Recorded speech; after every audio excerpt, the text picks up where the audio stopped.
G'day folks, it's Mark here from Street Effects, and if you've been following our channel, you might have seen a severe lack of a certain car, and that being our i30N project car behind us. Now this car hasn't been seen for probably around 6 to 8 months. It's been parked away primarily because we've been waiting for an ECU to come on the market that allowed us to do live tuning. Now we had previously had a race chip piggyback, then we went to a flash tune.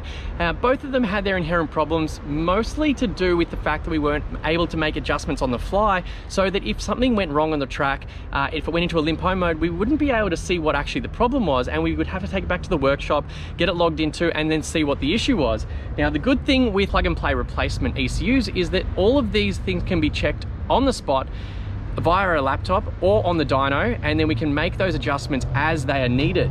Now thankfully MOTEC have now come out with this M142 M142 plug and play ECU, thanks to Powertune over in Sydney, and that replaces our ECU altogether. So with this kit you get the dual half bridge, the lambda to Ken, the plug and play loom, relays, the ECU itself, and a O2 sensor and a mounting bracket as well.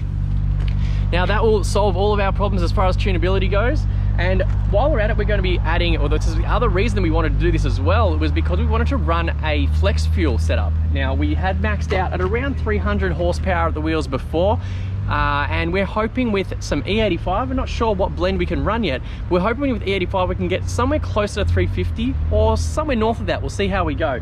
But with all that extra power, we weren't confident that the stock clutch, which is what's still in it at the moment, was going to hold up to that abuse. Now to be honest, we were pretty surprised that the stock one has even been going this long, but I mean the car has low kilometers on it, and it is only pretty much driven on the racetrack and maybe to and from the racetrack, so it's not doing any slipping a clutch in traffic. So it's probably one of the reasons why it's lasted this well. But I would suggest if anyone's going for big power in one of these, you may want to look into something along these lines. Now, this is one of the only manufacturers that is doing a clutch for the i30N. Now, this has come courtesy of the guys from Australian Clutch Services over here in Australia. And it's a 240mm single plate ceramic with its own flywheel and the thread bearing mechanism, which is a fancy looking thing. I've never seen one like this before.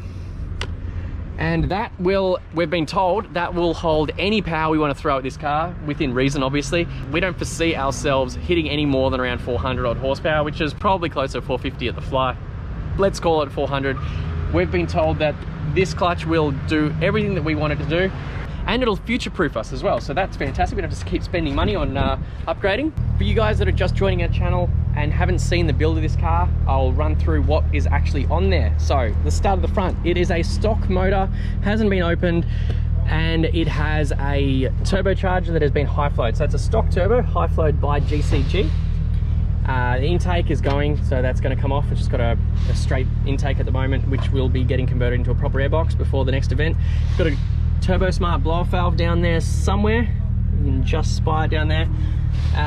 On the very front, behind this grille, it has a PWR intercooler and radiator package, Blitz carbon fiber lower splitter, a Blitz fiberglass bonnet with carbon fiber vents, Blitz side skirts, and TCR wing. So this is the whole TCR boot lid assembly and wing, and that goes up inside the car.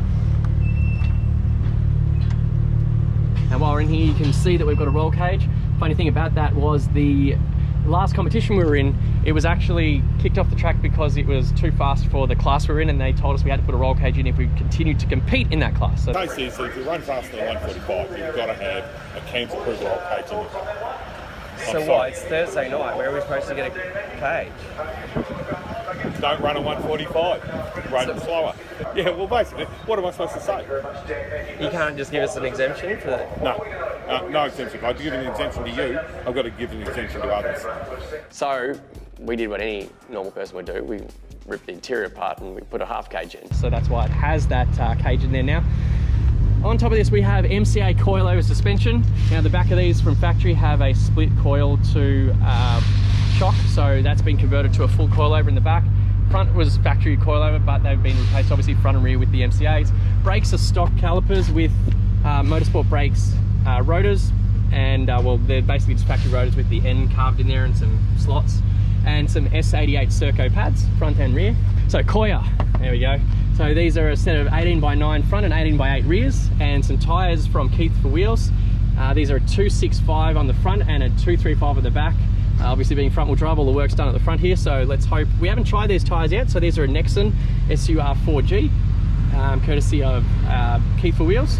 Let's see how we go on these, because these are the class that we're going in this time. It's more of a street oriented class, and we're keen to see how that compares, because the last time we had this out there, it actually had full semi-slicks.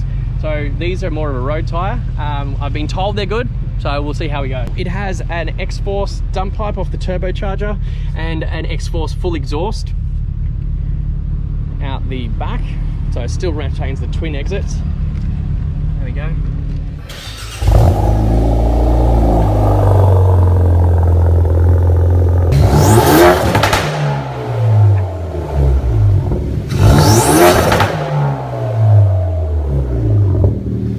That's loud. It's got window tinting from Solar Style and OptiCoat as well, to make sure that when it goes to the racetrack we can clean all the crap off it, all the bugs and dirt and rubber and shit that goes and flies over the car. And that pretty much sums it up. We are at GT Auto Garage, and we're going to be putting this car on the dyno as soon as this MOTEC's installed. But on top of that, let's go and compare what we can make out of this car on the same fuel setup that we've got from factory, which is the 98 octane fuel. And we're going to then put a flex fuel sensor in it to see how much ethanol this car can run before it runs out of fueling. Now, because it's a direct injected motor, it runs a big high pressure fuel pump, which is going to be the limiting factor on how much boost we can run based on how much fuel we can get into it. Because ethanol uses about 30% more fuel, we're going to run out of our fueling system first. It's probably going to be the first thing to go, and we'll see whether we can run a full E85, or we might have to settle for maybe an E30 or E50 blend. So that will be interesting to see. But next stop, let's get this MOTEC into the car and see how we go on the dyno. All the can addressing on the factory is all held, is all controlled by the MOTEC. All the dash, everything. Everything works. Okay. Everything.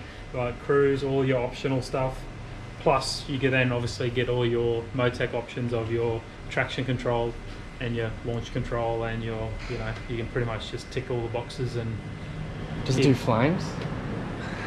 You always ask that question.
Big flames that time. Oh, really? Out of this pipe. Yeah, nice. Yeah, happy. That's all I care about.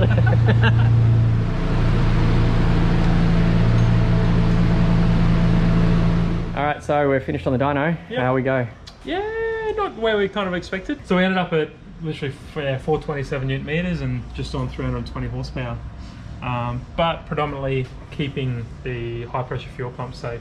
We had a little bit of an issue with the first pump that we had been chasing an issue. So suspected that may have been our problem since, what, a year and a half ago? Yeah, since we were, what, World Time Attack, yeah, 2018. Yeah. So you'd actually see come on boost at, say, 21, 22 pounds, and then you'll just see the high pressure pump start falling off and not targeting. And then, yeah, no matter what you did with the control factor of it, it just wouldn't target.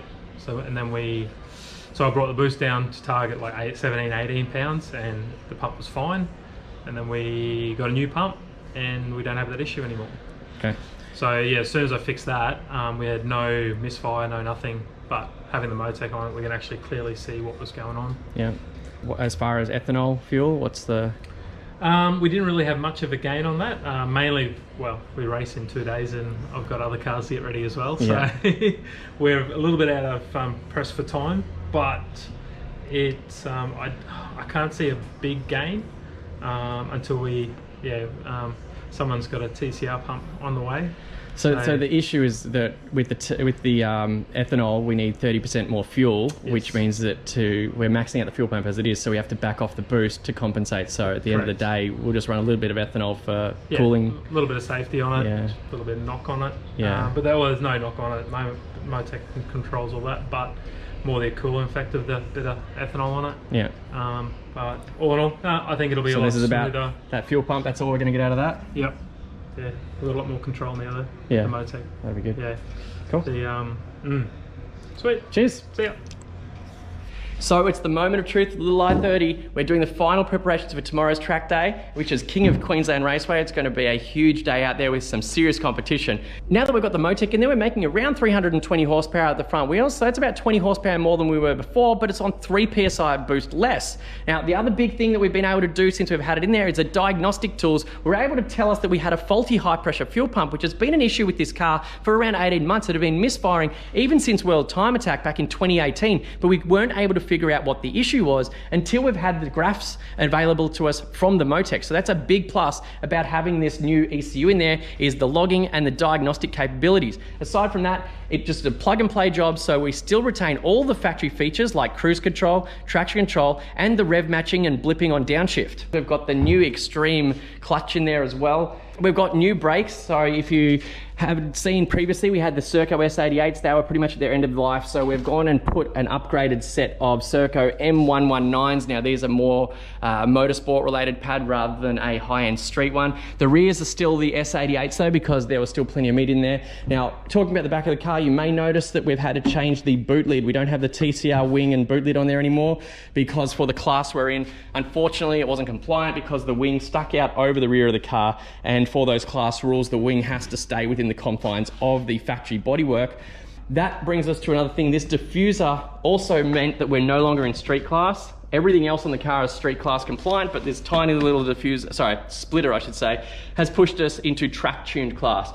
Now, not to worry though, because we've got Trent Laves, a very good driver, helping us out with this. I'll be driving the Toyota Supra, Trent will be driving the Hyundai i30N, and hopefully we can steer both these cars to a decent place in the podium. Fingers crossed for that one. Now, we also have a new wheel alignment thanks to Keith for Wheels. So around 2.5 degrees of negative camber on the front and back, and of course the new Nexen 265s on the front and 235s on the rear. It'd be interesting to see the handling balance now that it's got the new rubber on it, because previously we've been using some Nankang AR1 semi-slicks, and prior to that we had these AD08 Yokohamas. Behind the grille here, we've got this big mouth air intake from Car Mods Australia.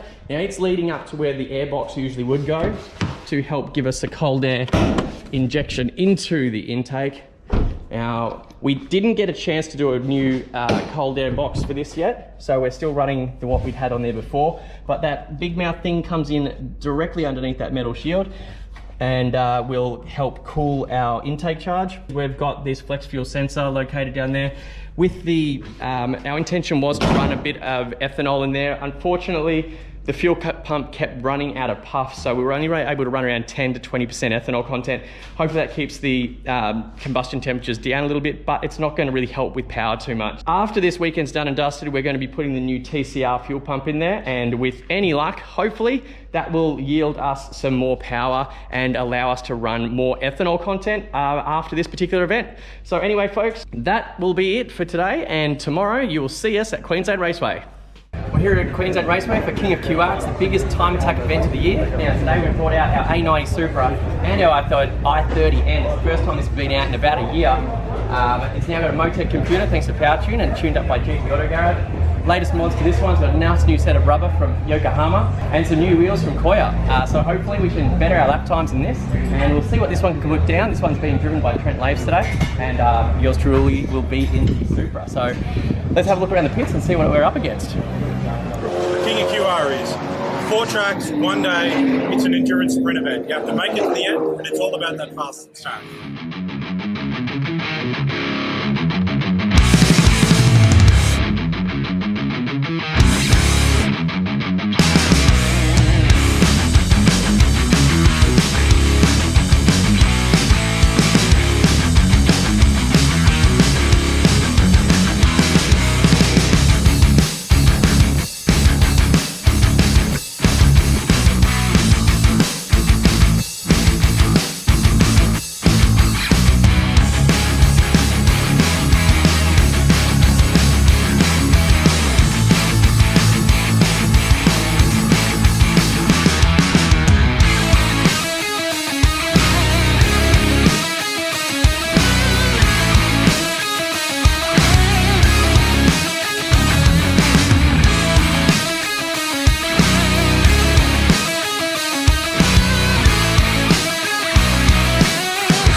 positions Well, he's second, I'm first in our class. in your classes? Top 3 in my class.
There's all the different class winners from today's King of QR.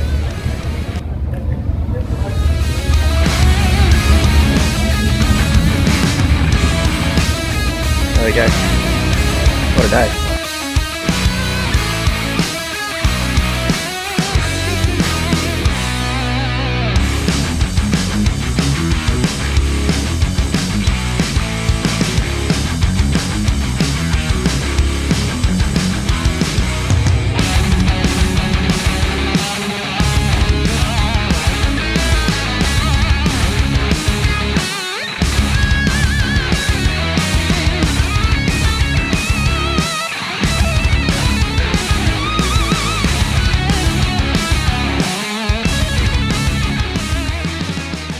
Well, there we have it. What an epic day. We managed to take out first class in both of our groups. So this came first in track tuned and the Supra came first in performance class. Now, to put these results into perspective, let's have a look at the run sheet of what else we were up against. Now, here's some of the times of the day.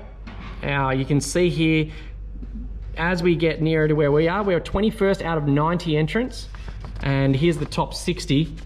So near us, this Civic Type R, that has over 100 horsepower more than we do. We've got an M2, we've got M2 competition, RX-7s, it's a turbocharged 1286, all-wheel drive WRX, R33 GDSTs, another BMW M2 competition, some M3s, Megane RS. There's a lot of very good, very capable cars and capable drivers that we managed to pull ahead of, and that just is a testament to how well this little baby's doing and how well Trent drove.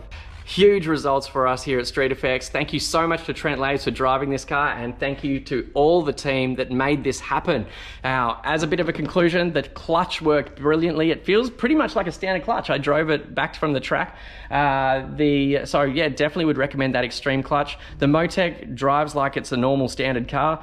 Everything works, the traction control, cruise control, the whole lot works there. Now, the only thing we did notice though is that we were still hitting some sort of limited power mode occasionally, and we think it's to do with oil temperatures. So we noticed on the dashboard that oil temps were getting up to around 130 degrees, and whenever it did that, the car would cut power. So what we're going to be looking at doing next with PWR is to see whether we can address those cooling issues and do an oil cooler.